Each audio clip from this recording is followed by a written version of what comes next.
Welcome to the scorching arena of valor and the crucible of courage. This is the Forged in the Fires podcast with Fireman Rob.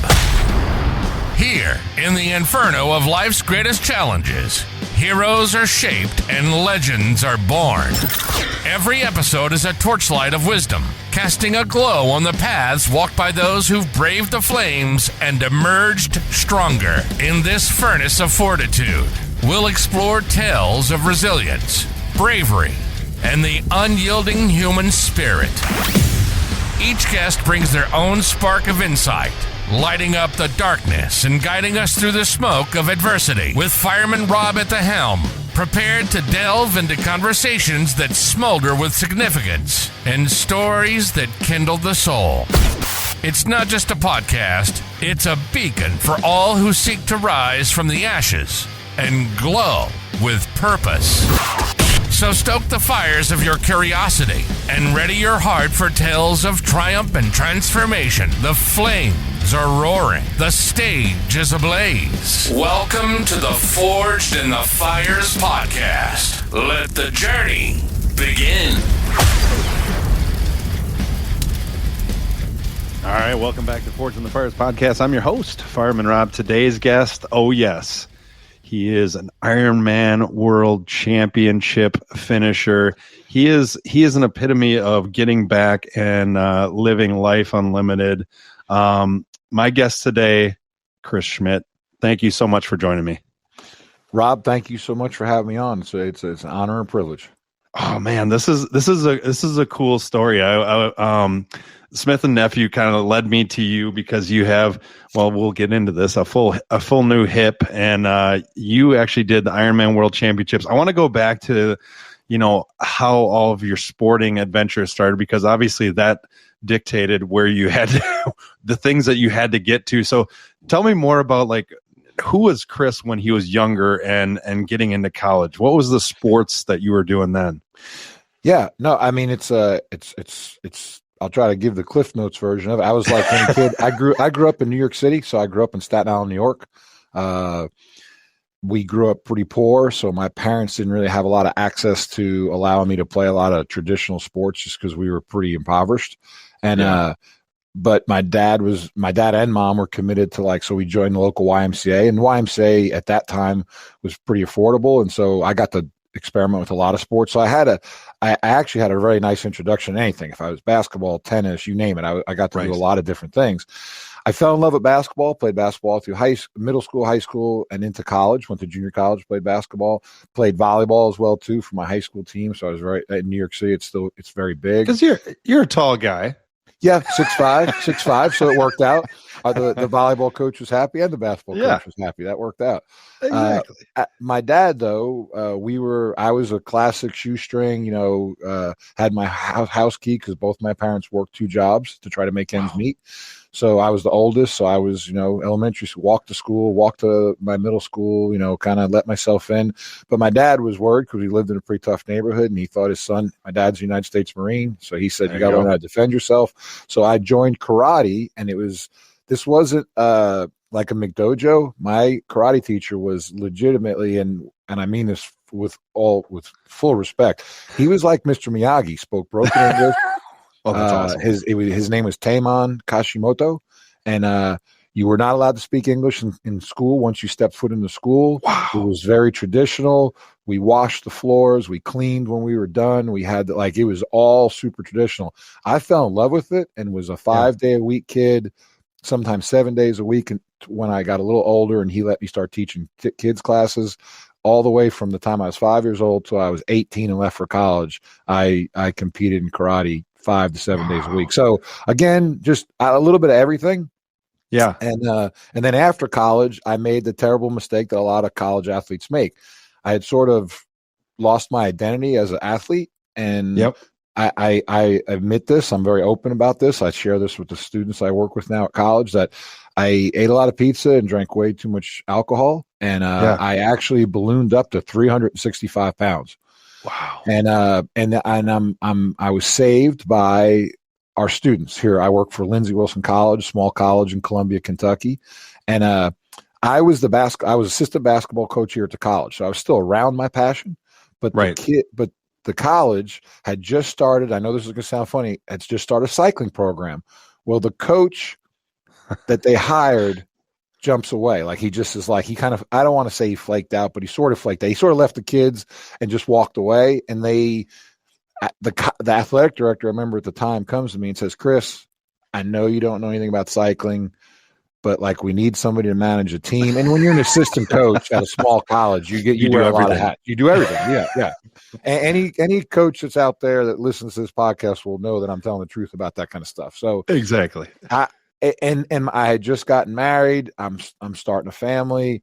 I'm not making a lot of money as assistant coach and as basketball, and now it's a way to make a few extra dollars. I'm like, sure, how hard could it be? I rode a bike as a kid, These young men were hesitant because who the hell is this basketball guy? He's going to make us run sprints in the gym. They were wonderful. I went into it with an open mind and said, fellas, I don't know anything about cycling, and you've not had a proper coach. I said, why don't we do this together? Tell me what I need to do and let me help you earn the respect of the other athletes in our athletic department, because we have a fantastic athletic program here at the college. They embraced me. I embraced them. I fell in love with cycling. They got me on a bike. Crazy. And I actually walked away from basketball a year later and stopped coaching basketball and asked the college if I could become a full head coach of the cycling program, and grew and helped with those kids. This is not a thing I did alone. We had 12 kids on the inaugural team. 4 years later, when I sort of retired from cycling as the coach and moved into the administration, we had over 50 kids in the program, both men and women, co-ed, and we were racing all disciplines. Oh, that's track, amazing. Cyclocross, mountain biking, downhill racing, road racing. And across that period of time, I began to transform those kids. And I shouldn't say kids, they're grown men now with families and grown women with families. But I applaud those young people for helping me find my health again. And they helped me find my health to where I started racing. This is before I took up Ironman. I was doing road races and mountain bike races. And I found it as a great way to just find my health again and regain my health, and became a new person because of it. And then the college thoughtfully moved me into an administrative position, and I've remained part of the cycling world. I'm still a huge advocate for cycling. I travel around the world doing stuff for cycling, around the country. I'm sorry, for doing advocacy for cycling and stuff like that. I love that. I mean, that's passion right there. That kind of leads to that Ironman journey that you had. I mean, you tell me more about like the start of it, because obviously it takes that courage to start an Ironman, because there's very few people in this world who have ever wanted to register, but then to get to the start line. What did it take for you? Yeah, it's a funny story, Rob. So I applaud any person who tries anything new. Because that fear of failure is always there. But I tell our students, I do a lot of leadership training here at the college. I said the fear of failure might be something that's out there all the time, but to me, the fear of never trying looms even heavier, because there's so much unknown. So I'd rather fail trying than never have tried at all. It's kind of the old Theodore Roosevelt, quote. I have a friend. His name is Claude Bacon, and he had started getting into. He's still a friend? Yes, absolutely. Yeah. Don't trust me. We tease each other. I'm like, this is your fault. I'm like, you owe me money for all this expense behind it. And he's a guy that gets after life too, man. He lives life to the fullest, always has. And he's always calling my friend Toby Young, who I ended up being on this Ironman journey with, because as you know, it takes a village of people. So I don't deserve any credit. It's family, it's friends, it's the college's support, it's all these people. But Claude had started doing triathlons. So he invites Toby and I, hey, you guys ride. You guys should get into it. You guys could run a little bit. So we did a few sprint triathlon distances, which then he invited us down to an Olympic, and we did that. And it was fun. We're hanging out with our families. The environment. Triathlon is a very positive environment. Yes. And it's while it may not be, it's more spectator friendly than, say, a road race is, a regular traditional bike. Oh, by far. Yeah. By far. And so it had a great vibe. And my buddy Toby was an athlete as well too. Like he had played sports his whole entire life, and he's a very physical person. He worked for the Kentucky State Police here, so he had his regular training that he did, and so now him and I had a connection. We could go train after work, we could train before work, and our buddy Claude is sending us like, let's go do this, let's go that. Well, all of a sudden one day Claude says, boys, I got a big challenge. I went ahead and signed up for Ironman Louisville. And I'm like, what the heck's Ironman? Honestly, we were so oblivious. I was like, what's Ironman? So we read it and we're like, oh my gosh. Well, we're just, I don't know. That wasn't on our radar. We had young families. Our kids are, my son and Toby's son are at an age where they're playing like little league and stuff. So we're just doing the thing, man. We're going to work every day, our wives and our families and just doing the thing. The idea of Ironman just was not on our radar screen. So yeah, I can imagine. Claude's training. Well, honestly, it was over dinner and a few adult beverages, and you know how best decisions. Best decisions are made. And Toby, I don't know if it was a midlife crisis. We're 43-ish, I think is how old I was. Toby's 2 years younger than I am. But I think we were about 43, maybe 42. And we're like, man, what's really big out there? We need a big challenge. We need a big challenge. We were doing these like 100-mile event rides where, like in a day you do 100 miles. And then, so it's something that in Kentucky, they have something called the Century Challenge. We were doing all of the Century Challenges, and we were doing, they're not necessarily for time, but we were knocking them out and feeling good about it. But we wanted something bigger. Yeah. And we were like, you know what? What's Claude doing? He's doing that Ironman thing. And we look, and there's still spots open. So we don't even tell Claude. We register and have someone take our picture holding our registrations and send it to Claude. This is over drinks that night. Oh my God. And he's like, he calls immediately. He's like, what? There's no way you guys signed up. There's not enough time. It was less than 4 months. Oh, seriously? We had never done a half Ironman. Right. The most we've done is a sprint. Just jump in. So we were like, man, let's do it. And so we went and bought time trial bikes. Because before that, we were just doing all of our races on our road bikes. Clip-ons. We would just put clip-on bars. We went out and got actual TT bikes.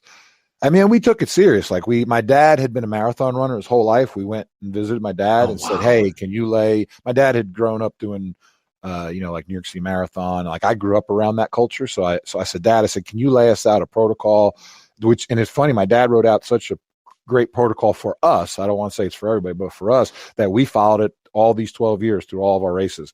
So my dad wrote us out our running protocol. I work at a college that has a national championship caliber athletic program in nearly every sport. We have a swim team. So I got with the swim coach and they say, hey, there's this older woman. I promise. She's a master's level swimmer. She's won records in all of her age groups over the years. She's in her 70s and she swims at lunch. We go and introduce ourselves. She says, let me help you boys out. And we could swim, but we wanted to get more formalized swimming. Right. She was wonderful. She helped us out. And we already knew, we thought we already knew how to ride. I mean, riding was just something. So, and I had coached long enough where I got with a lot of the kids I used to coach that were exceptional athletes that went on to have professional careers, and they laid out sort of a training plan, and man, we stuck to it. And our families got behind us with nutrition and helping us out. And we crossed the finish line in 2012 at Ironman Louisville. That's amazing. So then it was like, okay, you don't want to be a one-trick pony. It's like, and there was also, I won't lie, Toby and I were very nervous that like we knew we did it on sort of short notice. And there was kind of we were very conservative in our first race, taking our time. I mean, we laugh now. We looked back at halfway point of the bike. We stopped and ate peanut butter and jelly sandwiches. Oh yeah, we were worried about fueling. Whereas now I drink all my carbohydrates. I never stop. I hardly ever. You're that stop. Triathlete now. Yeah. Well, but the funny thing is, I'm slower now because I'm older, but I'm more efficient. I'm just right. But so then it was like, okay, let's do this again. So we signed up for Ironman Louisville the next year. We were more thoughtful with our training on a yearly basis, but we were like, well, okay, we know that we can do a 4-month definitive program. So that's always been our thing. 4 months out is when we lock in. Yeah. But then the rest of the year, we CrossFit, sort of. I'm using CrossFit loosely. We were kind of ride our own, like, we do general strength training. We call it for relative strength. And we ride regularly because him and I both love riding. Toby and I love to ride. And we have friends like I'm not name dropping. They're just people that have been on this journey with us. Leighton Maine, Claude Bacon, I go Dakota Meyer, all these folks in our circle who jumped on board and said, man, if you guys are doing a long ride, we'd love to come ride and train with you. And then it's funny is we converted a lot of people. All of a sudden they're doing, like I said, Dakota Meyer does Ironman Texas with us. Andy Olson has done another state trooper has done multiple races with us. There's all these people. And so we kind of turned our community into a little bit of a triathlon community, a cycling community, a health community. That's awesome. And I love it. I love that and because the other thing is, there's the expression like iron sharpens iron. Right. I know you I'm sure you've probably used that expression before. I know all your accomplishments.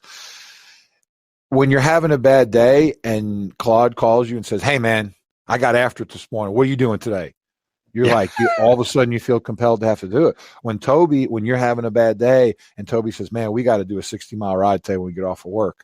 You show up and do a 60-mile ride, and it's, I don't know. It's just, I love, it takes me, you asked me about how it started. It takes me back to my youth and having a group of accountability partners around you all the time.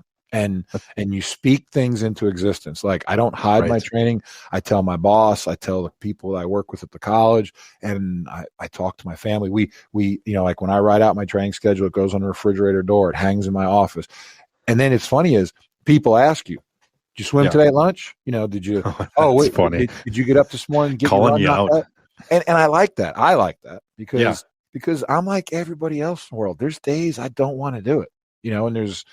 And I'm not a world-class athlete. That's not the point of anything I've done. I like to challenge myself, but sometimes when you're having a bad day, you need people to hold you accountable. It's so true. And, that's a perfect transition because when you're talking, all these things that are so positive, it can take a toll. It can take a toll though, that you don't know until you know. And you and I were talking before we got on this podcast about your journey after you got kind of your body was like, I appreciate what you're doing, Chris, but it's time to go. Talk to me about that journey because your journey of getting that legacy spot in Kona, which is a huge thing for most people. A lot of people know about it, but it's getting those 12 races right in time to be able to go into Kona and get that slot. Talk to me about that end of that journey to be able to get to Kona, because we were talking about how your hips kind of started to not be there for you to be able to do this passion thing. What was that like when you had that problem? Thank you. I appreciate you asking me that because it is, I get emotional hearing you ask the question because I think about, as you get older, you don't think about that, right. In our youth, we're Superman. You walk through walls and you get injured and you bounce back very quickly. But my body was starting to, and again, I had used it really well. So I'm passionate that I've used it well, but I had torn both my hip labrums. I had grown these basically bone spurs on both femoral heads of my feet in my hip that caused that. The doctors, Dr. Duncan, the folks at UK Orthopedics were fantastic, man. They were just fantastic. They repaired those, they reshaped them. But at the same time, he says, Chris, you're beginning to lose a tremendous amount of spacing in your actual hip socket itself. And he was right. And over time, I started getting clicking in my left hip. It always felt like I had a groin strain. Like that's what it sort of felt like, which is a clear indication that your hip is failing. Yeah. And then when I went back, this is several years after I had those two first surgeries, he said, Chris, you don't have any cartilage, like your hip spacing, you're bone on bone. And I couldn't even stand to fry eggs. I'd be in so much pain. Oh, and I was having to take, ibuprofen regularly to go out and train. And again, I'm on this legacy journey. So the legacy, for all your listeners, I admit it, I'm not fast enough in my age group, any of my age groups, to earn a spot to Kona. So I wasn't dedicated enough. 5. but dedicated. That's what the legacy. Yeah. So the legacy Yeah. program is for people who are dedicated to doing 12 consecutive years of races. And you could do the old legacy program that I fell under was you could do 3 in a year and that counted towards your 12, but you couldn't miss a year. So we were on pace to get there. And then my hip is getting worse and worse. And they're like, Chris, you're not going to make it. So I did crazy. Ironman Maine, a 70.3, and had my hip surgery scheduled. This is last summer in August. did Ironman in 2023. I did Ironman Maine with a childhood best friend that we had agreed to go do that. I did it, and my doctors gave me a medical protocol, like I was taking a specific set of medicines to like help me with the pain management to get through it. Right. I got through it, and then I got back. They said, let's let the swelling and everything go down for a little bit. And then I had surgery September 1st. And I had a full left hip replacement and immediately began rehab so that I could get ready for Ironman Texas, which was my final qualifying race to get to Kona just a couple weeks ago.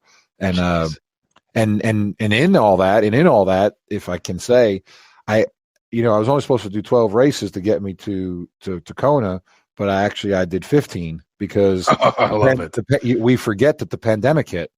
And the pandemic shut down my Ironman bid. I would have had my Ironman Kona World Championship with Toby completed at that time, but the pandemic pushed everyone's bids, and it kept pushing. So they were then flooded with bids.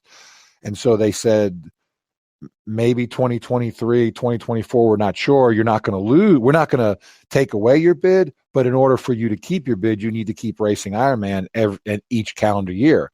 So here it is. I'm thinking like my doctors are like, Chris, you got to have the surgery. And I'm like, where am I going to get a surgery and rehab from a full hip replacement and go to Kona?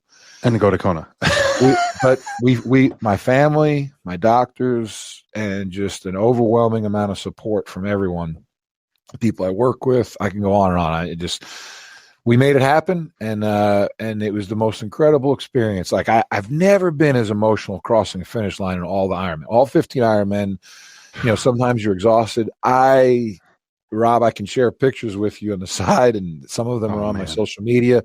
I was screaming, like I was hands clenched, and I was ferociously just this energy after 16 hours of racing came out of me. It was just like the 12 years, 15 races, all the hours of emotion came pouring out. No tears. The tears happened during the 16 hours. The tears were my mom getting sick last year, a month after my surgery.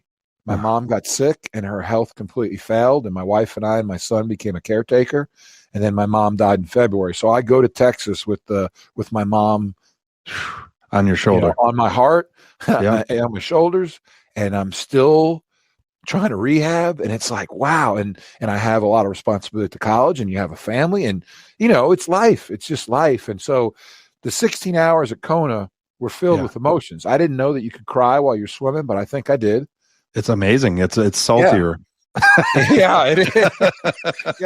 All the tears stay salty, don't they? Yeah, exactly. On the bike, I'm thinking about mom and this journey, and Toby and I pass each other out on the King K, and we wave to each other, but then at the same time, you're sort of like this overwhelming emotion. I see my family at different junctions on the course, on the run and on the bike, and coming out of the swim, and I'm just like, I'm taken back. But man, they were there for all of it.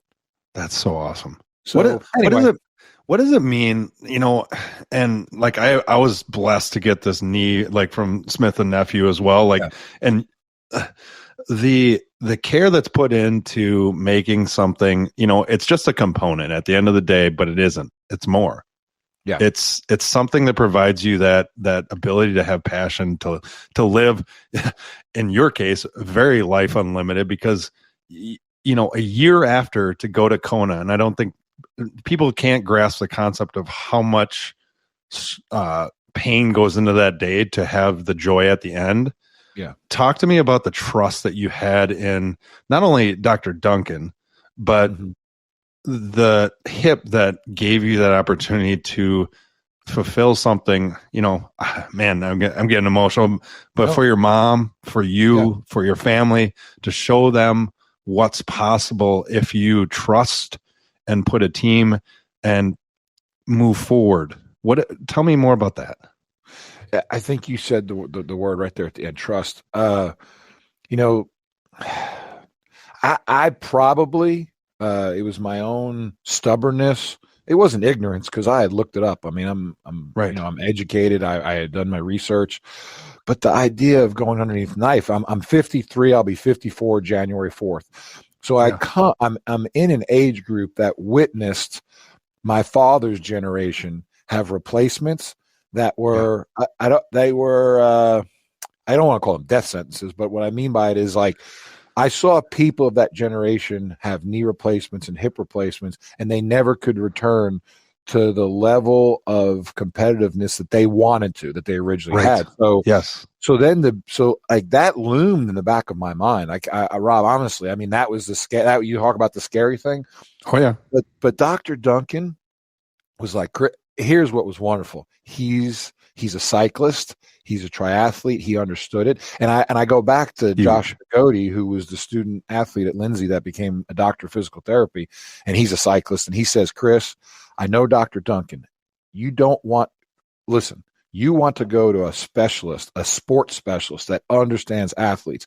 So Josh helped me that trust, like, okay, I'm going to a guy that's what he does. He works with people that have a passion for wanting to return to a relatively close to a level of competition. I use competition loosely, but just that performance. Right. Maybe that's a better word. Oh yeah, completely. And then Dr. Duncan was like, Chris, we can do this. We can do this. And his team, everybody.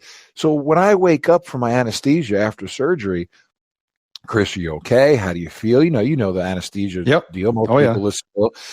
And I wasn't expecting this. These wonderful nurses, and I have video of this on my Instagram. They're like, Chris, they're like, okay, we're starting rehab right now. I need you to pivot in bed, and let me show you how you're going to do this. And you're going to put your feet on the floor, and you're going to get this walker, and we're going to walk down the hall. I'm like, I just had my hip replaced. You cut me open from here to here. I'm still groggy from that. You want me to do what?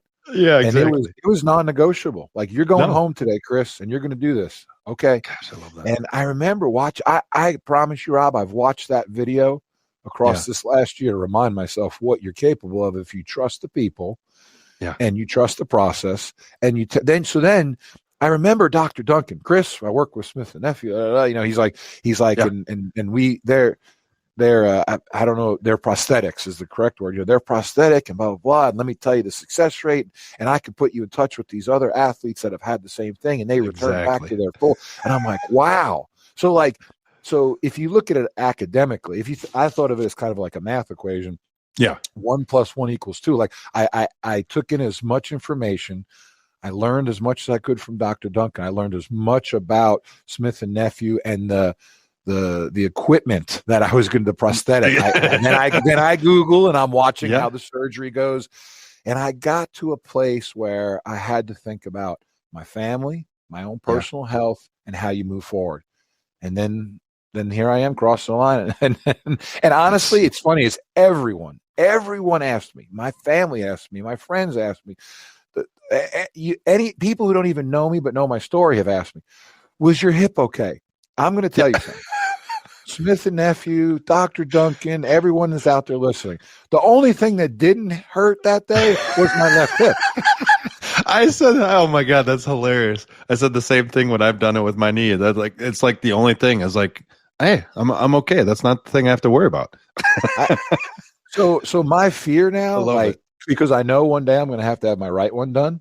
I really don't have now. I'm kind of like, it's not. I don't want to say I'm looking forward to it, but I know that when that day comes, I know how I could even move forward, in a better way because of what I learned from my first hip surgery. And now that I have that trust and the support, and I know that what I'm getting into, to say that I'm blessed all the way around is an understatement. I'm grateful, I'm thankful, and just again, it takes a village of people to make it happen. I didn't do this by myself, the friends and family and then it's folks like you who want to like share that story. So, and I recognize that other like, people when I was asked by Smith and Nephew, they said, "Hey, can I connect you with Rob?"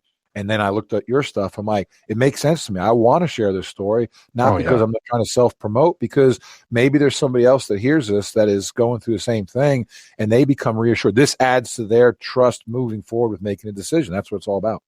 I love it. And I have a quote that you said, you were talking about the World Championships as this race embodies what I believe. Don't quit on things. And you didn't quit on the possibility of living your life. And I love that, right? Absolutely. It's as you get older, you recognize just how precious the life that we're given is. And I want to use it all up, man. I want to use so if it's a new hip, if it's this, if it's that, it's like, just live it all, because I'm not promised tomorrow. None of us are. And so just go out there and live it. And so that's what's funny is there's not a single Ironman. You know what? Right. We talked before we started the podcast, and you've not asked me one time. No one that does Ironman events has ever asked me what my finishing time was. They say, "Did you have a good race?" Oh my, that's awesome that you finished. Congratulations. Because there's a mutual respect. And Toby and I, when we went to Ironman, there was a little bit of imposter syndrome. And so you get there, that's and a hard you realize that everybody there has qualified. Everybody. It's the first Ironman I ever did where there wasn't any newbies. Everybody there is the best in the world in their age group, but you didn't get there through your age group. You got there through the legacy. So you're kind of quietly going through registration. Well, they had this special legacy banquet where there was 400 other legacy athletes there. So of the 2,500 roughly athletes, 4 of them were legacy athletes. Do you know that when anyone found out that we were legacy athletes, any other competitor, the kudos and the congratulations so awesome that they offered, because they recognized the perseverance and the dedication, the commitment it takes to be a legacy athlete. I had one gentleman say to me, this is my second Ironman. I qualified at my first one. So I'm thinking this guy is the fastest guy, period. And he's like, man, he said, he looks me in the eye and says, well, actually it was Toby and I were together. He goes, I couldn't do what you guys do. And I'm thinking, wow, that's wow, awesome. What a compliment. What a compliment. No kidding. I love it. Chris, your story is amazing, man. And I appreciate you coming on today. And you know what, if you had to give somebody a piece of advice as to not having the fear of life, but looking for the happiness in life, what would that be from your side? Oh, I just, that's a great question, Rob. I think I said a little bit before, you have to live every single day and appreciate every single day for what it is. Like I tell people all the time, the sun is always shining every day for me. I wake up, I'm grateful. You asked me prior to our meeting, like, Chris, is there anything out there that you want to promote? I talked about my friend Dakota Meyer. Dakota is a Medal of Honor recipient, United States Marine. And again, it's not to name drop. We became friends. He's right here lives in my hometown now, Columbia, Kentucky. And years ago, I introduced him to the Dash poem by Linda Ellis. And I would ask any of your listeners, just look up Linda Ellis, the Dash poem, read the entire poem. But from that, I shared that with Dakota because he was in a different place in his life when I first shared that with him. He was struggling with a lot of things. And then from that poem, he started Own the Dash. And what it is there's 2 dates on our tombstones, the day you're born and the day you die. And in between that is a dash. That dash really is the record of our life. And so when you ask me that question, it's to live every single day, because every one of those days is precious. That's what I would tell your listeners. Oh man, I appreciate you so much, Chris. Make sure if you're ever out there and you see Chris on that, start line during the race, give him a high five. And you tell him you can give me a hug because I'm a hugger. Oh, I love it. Well, I'm gonna have to see you on the course then. Absolutely, Rob. I look forward to it. Well, awesome. Well, thank you everybody for joining us today, and especially thank you, Chris, for joining me. Rob, thank you, and thank you for your service. I appreciate it. Thanks for listening and supporting the Forged in the Fires podcast with Fireman Rob. Remember, don't forget to like and subscribe to this podcast. And please share this episode with a friend or family member. To find out more about Fireman Rob, or if you have a question, go to www.firemanrob.com. Until next time, live your life forged in the fires.